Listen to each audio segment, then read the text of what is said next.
स्वागत है साथियों आप सभी का। देखिए हमने इतिहास की श्रृंखला जो स्टार्ट किया है, आज उसी का नेक्स्ट वीडियो है और ये मगध साम्राज्य पर पहला ये वीडियो है और आज मगध साम्राज्य की पूरी तरीके से हम लोग स्टार्ट कर रहे हैं।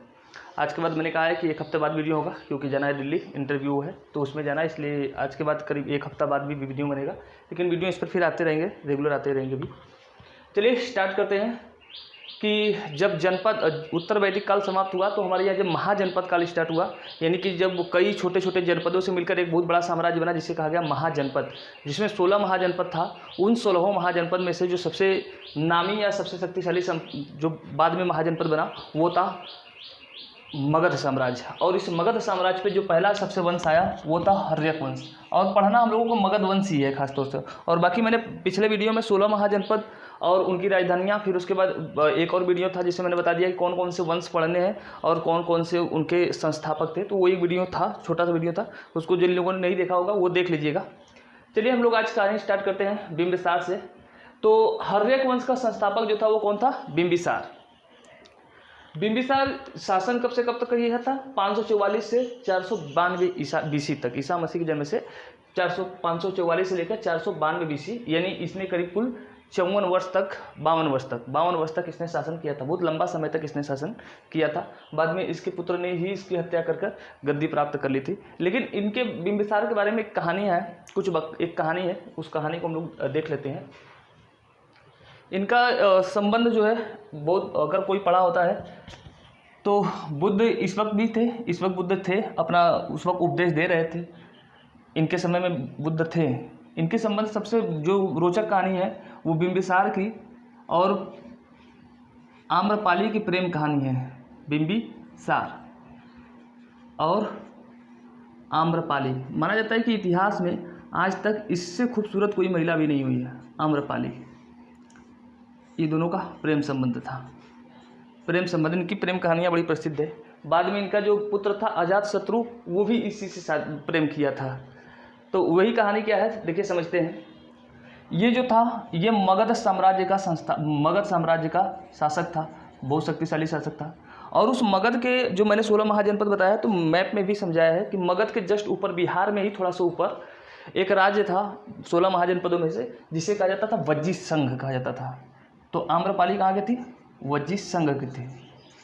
इसका नाम आम्रपाली क्यों पड़ा? माना जाता है, कुछ लोग कहते हैं जैसे कि बौद्ध साहित्यों में जो एक पाली साहित्य, पाली साहित्य से पता चलता है कि किसी महिला के गर्भ से ये पैदा हुई थी और इसकी माँ ने इसको क्या किया था? त्याग दिया था। अब इसके माता पिता वास्तविक कौन है कोई नहीं जानता, ये मैं बता रहा हूँ बौद्ध साहित्यों के हिसाब से। तो उसकी जिसने पैदा किया इसको त्याग दिया था, जहाँ पर त्यागा था वो एक आम का पेड़ था, आम का पेड़, और आम के पेड़ के नीचे छोड़कर चली गई थी। एक महिला और पुरुष ने इसे पाया था, तो इसका नाम आम के पेड़ के पास होने के कारण इसका नाम रख दिया गया आम्रपाली। क्या नाम रख दिया गया? आम्रपाली, इसलिए इसका नाम था। आजकल एक आम का नाम भी है, आम्रपाली है। तो आम्रपाली इसलिए नाम पड़ा क्योंकि आम के पेड़ के पास प्राप्त करने के कारण इसकी माता ने इसको पाई थी। अब ये इतनी खूबसूरत थी कि जैसे जैसे बड़ी होती चली गई तो नगर में सब इसके दीवाने होते चले गए।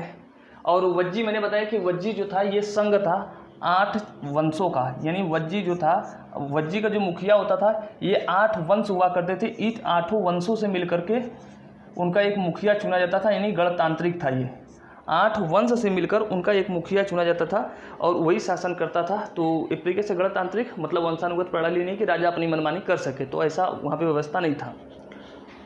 तो वहाँ के जितने भी ये वंश के लोग थे, 8 वंश के लोग या अन्य जितने भी नगर के लोग थे, सब लोग आम्रपाली के बहुत से लोग दीवाने थे। आम्रपाली जैसे जैसे बड़ी होती गई तो शादी की बात हुई, तो ये भी वंश के जो मुखिया थे वो भी सोचते थे कि हमारी शादी हो जाए, राजा सोचते थे कि मेरी शादी हो जाए, नगर के अन्य लोग जो व्यवसायी सब थे वो सोचते थे कि हमारी शादी हो जाए। तो सब लोग इससे अपनी शादी करने के लिए सोच रहे थे, इस आम्रपाली से। तो ये हुआ फाइनली कि अगर किसी एक से शादी इसकी हो गई तो नगर में अन्य लोगों में अराजकता फैल जाएगी। अन्य लोग क्या करेंगे? इसके खिलाफ हिंसा करने लगेंगे कि आम्रपाली को प्राप्त करने के लिए तरह तरह की बातें उठने लगी। तो राजा के पास खबर गया, तो राजा भी तो अपना भी तो चाहता था कि मेरी भी तो शादी हो जाए। और जो ये 8 वंश थे, ये लोग बड़े पापी लोग थे। कितने पापी लोग थे इनसे पता चल रहा है। इन लोगों ने फैसला ये किया कि ये आम्रपाली जो है ये गरीब घर में पली बढ़ी थी, गरीब घर में पली बढ़ी थी। इसके शरीर का इन्होंने सौदा किया। शरीर का सौदा क्या किया कि अब ये नगर वधू बनेगी। नगर वधू, नगर वधू किसे कहते हैं? तो गणिका। गणिका मतलब होता है वैश्या या गणिका भी कहा जाता है, कि इसे अब नगर वधू बनना पड़ेगा, यानी कि वैश्या बनना पड़ेगा, कि नगर के अब हर कोई व्यक्ति जाकर इससे क्या कर सकता है? प्रेम कर सकता है। सभी लोग इससे शारीरिक संबंध बनाएंगे। इसका मतलब ये हुआ कि उसकी सुंदरता ही उसके लिए क्या बन गई? एक प्रकार से आतंक बन गया उसके लिए। तो उसके जीवन नरक करने वाला उसकी सुंदरता बन गई। यहाँ का ऐसा नियम इन बदमाशों ने बनाया कि अब वो नगर वधू बन गई। लेकिन आम्रपाली ने फिर भी मानने को तैयार नहीं था। लेकिन जब जानते हो कि जब सब लोग ज़बरदस्ती करेंगे तो क्या कर सकती है एक महिला होकर। तो उसने कहा कि लेकिन मुझे कुछ अधिकार चाहिए कि अगर कोई व्यक्ति आएगा मेरे पास तो मेरी मर्जी से ही शारीरिक संबंध उसका बनेगा, अन्यथा अगर मेरी मर्जी नहीं होगी तो फिर वो नहीं चलेगा। तो वजीर संघ वाले ने कहा ठीक है, एक बार मान तो जाओ, फिर देखा जाएगा। तो आम्रपाली फाइनली मान गई और इन नगर वालों के लिए क्या हो गई? इसका नगर वधू बन गई। नगर वधू का मतलब कि पूरे नगर वालों की एक तरीके से पत्नी, गणिका, या गाँव में कहते हैं वैश्या कहते हैं। तो ये वैश्या बन गई और इसकी सुंदरता का चर्चा बहुत दूर दूर तक था। आम्रपाली की चर्चा सुंदरता बहुत दूर दूर तक था। और मगध का शासक बिंबसार। अच्छा, बिंबसार के बारे में जान लीजिए कि बिंबसार जो था ये अपने साम्राज्य को विस्तार करने के लिए वैवाहिक संबंध बहुत तेज अपनाता था। ये सब ऐसे शासक थे कि जब ये नगर में घूमने के लिए, भ्रमण करने के लिए अपने जाते थे तो लोग अपनी कन्याओं को, अपने बीवी को छुपा देते थे, ताकि कहीं राजा नगर भ्रमण करने के दौरान कहीं मेरी कन्या को या मेरी बीवी को ना देख ले, नहीं तो राजा को मेरी बीवी चाहिए। ऐसे लोग थे।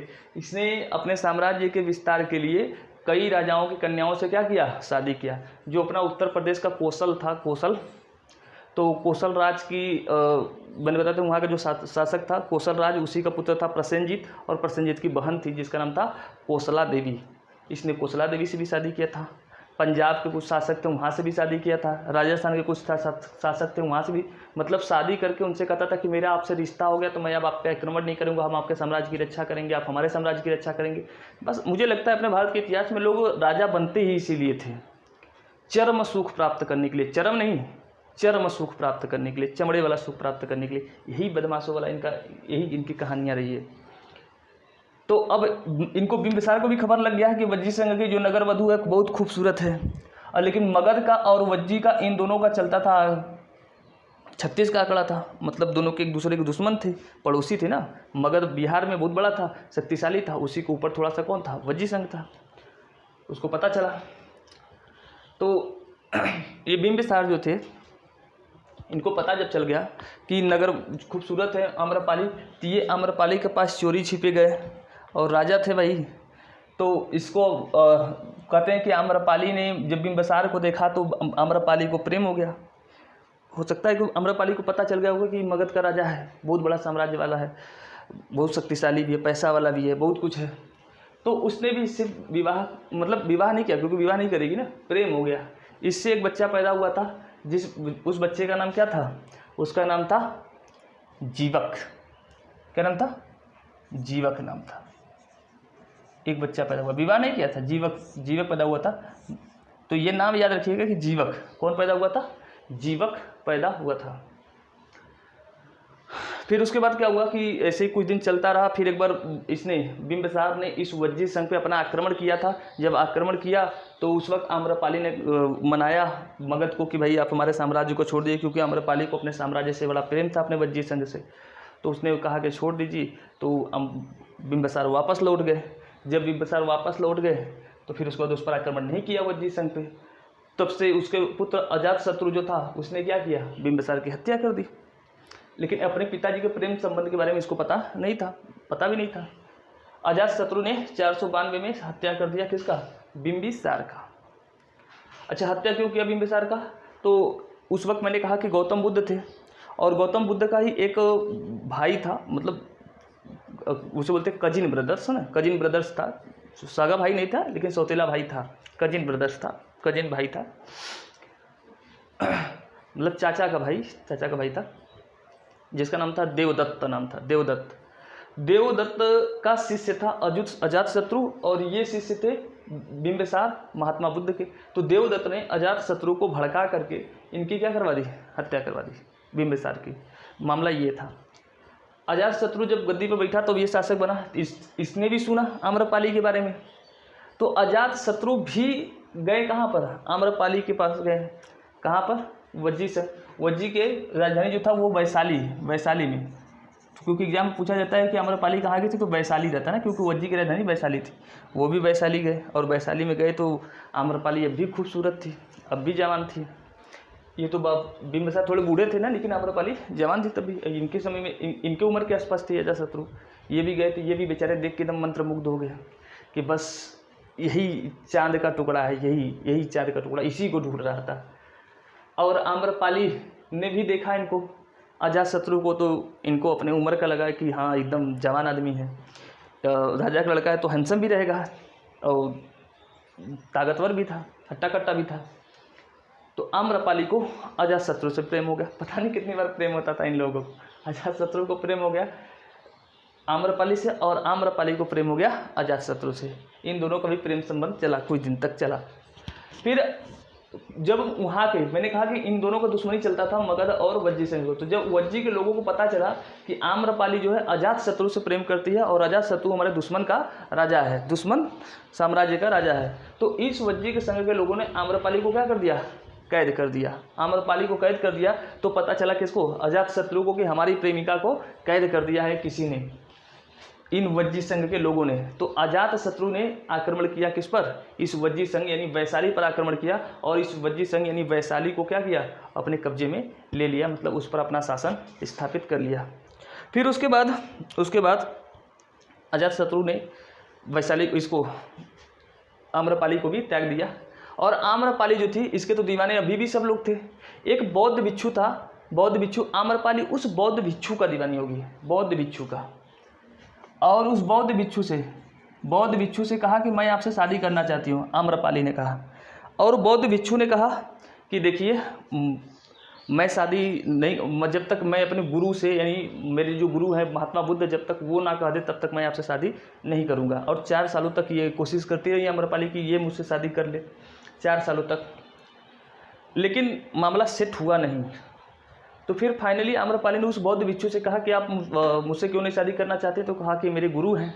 तो आम्रपाली ने कहा मैं आपके गुरु से मिलना चाहती हूँ। तो आम्रपाली इस बौद्ध भिक्षु के साथ महात्मा बुद्ध के पास मिलने के लिए जाती है। जब मिलने के लिए आम्रपाली जाती है बौद्ध भिक्षु, तो अन्य जो बौद्ध भिक्षु थे बुद्ध के चारों ओर जो शिष्य जो उनका ज्ञान प्राप्त करते थे, जब वो आम्रपाली को देखा तो उन्होंने दूर रोक दिया आम्रपाली को कि भगाओ इसको यहाँ से, कहाँ से आ गई, वेश्या महिला आ गई है, ये तो यहाँ आने लायक नहीं है, इस पवित्र जगह पर, वो भी बुद्ध के चरणों में आने के लायक नहीं है, ये तो इस लायक है ही नहीं यहाँ पर आए। तो उस वक्त बुद्ध ने बड़ी अच्छी बात कही अपने शिष्यों को, कहा कि पहले उसको तो बुलाओ। तो आम्रपाली को बुलाया गया, वो बुद्ध के पास गई, नमस्कार किया, प्रणाम किया, और बुद्ध से कहा कि आप धन्य हैं, आप महान हैं, कि आपका इतना शिष्य महान है कि जिसके पीछे मैं इतने दिन तक पड़ी रही, मुझे कभी नज़र उठा के देखा नहीं, जबकि पूरे नज़र के लोग मेरे दीवाने हैं, मेरे जिस्म के दीवाने हैं सिर्फ नोचने के लिए, और इसने मुझे कभी देखा भी नहीं ठीक से। और आप जैसे महान गुरु कहाँ मिलने वाले हैं, मैंने आपका दर्शन करके मेरा जीवन धन्य होगा, ऐसा कहा आम्रपाली ने। तो बुद्ध ने कहा था अपने शिष्यों से, जो शिष्य नफरत करते थे आम्रपाली के वेश्यापन से, तो बुद्ध ने अपने शिष्य से कहा था कि ये जो आम्रपाली आज जो ये गणिका के रूप में या नगर वधू के रूप में है, इनमें अछूत के रूप में आम्रपाली नहीं है, या अशुद्ध ये नहीं है, इम्प्योर ये नहीं है, बल्कि ये नगर के लोग हैं। गाली देना है, अगर धिक्कारना है तो वो नगर वालों को धिक्कारो, क्योंकि गलती इसने नहीं किया, वो नगर वालों ने किया है। इसको इस राह पे लाने वाले ये नगर के लोग हैं, न कि ये महिला है। तो ये रोने लगी आम्रपाली, और इसने उस वक्त बौद्ध धर्म को अपना लिया था। तो आम्रपाली ने क्या किया, बौद्ध धर्म अपना लिया था अंत में, तो बौद्ध भिक्षुणी बन गई थी। और बिंबिसार भी बौद्ध धर्म को अपनाए थे। चलिए अब आगे देखते हैं। अब कहानी मैंने बता दिया इनके बारे में, आम्रपाली के बारे में जितनी कहानियाँ पूछ सकता है, इसमें इससे ज़्यादा पूछता नहीं है, बस पूछ लेता है आम्रपाली जीवक की सबके बारे में, ये अजातशत्रु सब के कहानी के बारे में, तो वो सबको पता रहना चाहिए। अच्छा, कुछ लोग कहते हैं कि अजातशत्रु ने इसलिए भी अपने पिता को मारा था क्योंकि इसको आम्रपाली से प्रेम हो गया था। कुछ लोग कहते हैं, अब बातें सही है कि झूठ है ये तो किताबों के हिसाब से बस पता चलता है। चलिए देखिए, बिंबिसार का एक अन्य नाम था श्रेणिक।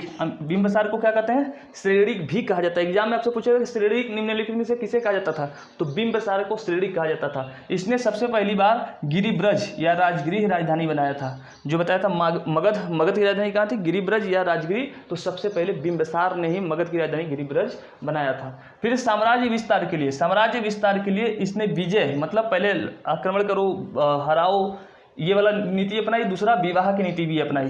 तो सबसे अधिक तो विवाह की नीति अपनाई, बड़ा खिंचता बेचारा दूसरे साम्राज्य को, कि पहले कहता था कि तुम अपनी कन्या से मेरी शादी करा दो, अगर ना कन्या हो तो अपनी रानी से शादी करा दो। ऐसा था व्यक्ति थे बिंबिसार कि कन्या ना हो तो अपनी रानी से शादी करा दो।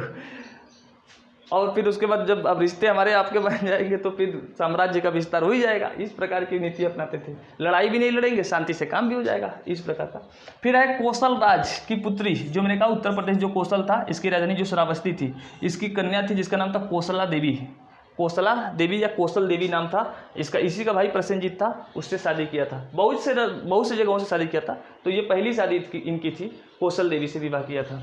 फिर अवंती नरेश, ये जो मैंने बताया था कि 16 महाजनपद में जो मध्य प्रदेश में सबसे बड़ा एरिया के क्षेत्रफल के हिसाब से सबसे बड़ा साम्राज्य जो था, महाजनपद था, वो अवंती था। वहाँ का राजा था नरेश चंद्र प्रद्योत। चंद्र प्रद्योत महासेन से लड़ाई होती थी, पहले दुश्मनी चलती थी, उससे आक्रमण भी किया था बिंबिसार ने, लेकिन इस बेचारे को हो गया पीलिया। लड़ाई लड़ते लड़ते इसको हो गया पीलिया, मरने वाला था।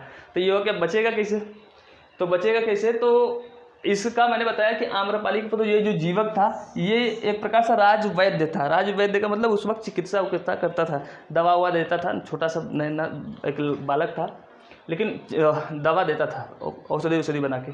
तो इस चंद्र प्रद्योत की रक्षा करने के लिए, मतलब पीलिया से रक्षा करने के लिए बिंबिसार ने जीवक को भेजा था। कहाँ पर? इस अवंती नरेश चंद्र प्रद्योत महासेन के पास भेजा था, इलाज के लिए भेजा था जीवक को। एक बार क्वेश्चन पूछा था ये कि चंद्र प्रद्योत महासेन की रक्षा करने के लिए बिंबिसार ने किसे भेजा था? तो जीवक कौन? आम्रपाली का बेटा था ये। ठीक है, ये इतना आपको याद रखना है। फिर उसकी हत्या किया, इसकी हत्या कर दिया किसने? इसके पुत्र अजातशत्रु ने। अजातशत्रु फिर गद्दी पे कब तक था? 492 से लेके 460 तक, यानी 32 वर्ष तक शासन इसने भी किया। पिता की हत्या करके शासक बना, ये बता दिया है। कौशल एवं काशी, तो मैंने कहा कि इनके पिता जो बिंबिसार थे, कौशल राज की पुत्री कौशला देवी से शादी किया था, लेकिन इसका पुत्र जो था अजातशत्रु था, इसने अपने मामा के साम्राज्य को समाप्त कर दिया। प्रसेनजीत के साम्राज्य को क्या किया इसने? समाप्त कर दिया। और उसके बाद उसकी जो मामा की पुत्री थी, मामा की जो पुत्री थी जिसका नाम था वजीरा, यानी प्रसेनजीत की जो पुत्री थी वजीरा, इसी से शादी कर लिया। अपने मामा की पुत्री से क्या कर लिया? शादी कर लिया। यानी कि कौशल नरेश प्रसेनजीत के पूरे वंश को समाप्त किया, साम्राज्य को समाप्त किया कौशल। और वही नहीं, जो काशी, अपना जो काशी था, इस काशी को भी जीत लिया। किसने?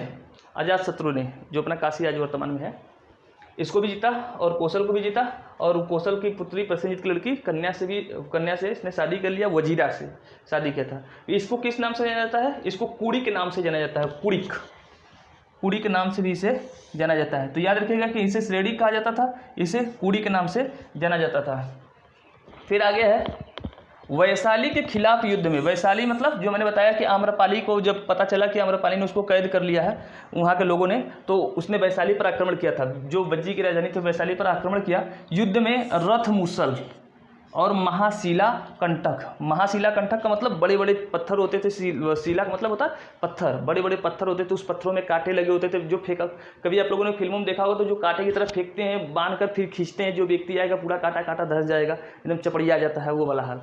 तो ऐसा हथियार बनाया था। और रथ मूसल कि मतलब पता नहीं, मुझे इसका मतलब नहीं समझा, लेकिन मुझे लगता है कि रथ पे मूसल लेके जाते रहे होंगे, वही फेंकते रहे होंगे, मुझे ऐसा लगता है, नाम सुन के लगता है रथ मूसल। और रथ मूसल अब मैंने देखा कभी नहीं है, लेकिन महाशिला कंटक जो मैंने कहा, हथियारों का